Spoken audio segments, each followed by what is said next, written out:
Guys வணக்கம். Kilometre 232.8. இந்த இடம் என்னன்னா பாடாரங்காஸ் பக்கத்தில் வந்து பெரிய சிமெண்ட் கம்பெனி ஒன்று இருக்குது. அஞ்சம்னு ஒரு பேர். ஒட்டக சாப்பு இது. ஏன்னா எப்படி சொல்கிறதுன்னா ஆசியாவில் இதுவும் ஒரு பெரிய சிமெண்ட் ஃபேக்ட்ரி. இது மலேசியாவில் தான் இருக்குது. இதுவும் இன்னொன்று வந்து ஏபிஎம்ஸ் ஒன்று இருக்குது சுமைசுபோட் பக்கத்தில். அதுவும் பெருசு, இதுவும் பெருசு தான்.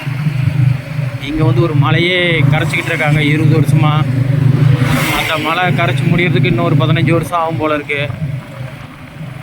இது பாடாரங்காஸ் மேடு. இந்த இடம் இந்த பக்கத்தில் தான் இந்த சிமெண்ட் ஃபேக்ட்ரி இருக்குது. இப்படியே போனோம்னா பாடாரங்காஸ் தாண்டி போனோம்னா தைப்பிங் வந்துடும். ஓகே காய்ஸ், ரொம்ப நன்றி. நான் மல்லமாக தான் போய்கிட்டு இருக்கேன். வண்டிங்கெல்லாம் வேகமாக போய்கிட்டு இருக்கு. ஜேம் இல்லை, எல்லாம் தாராளமாக போய்கிட்டு இருக்காங்க. ஓகே, பார்த்துட்டு மறுபடியும் அடுத்த வீடியோவில் சொல்கிறேன்.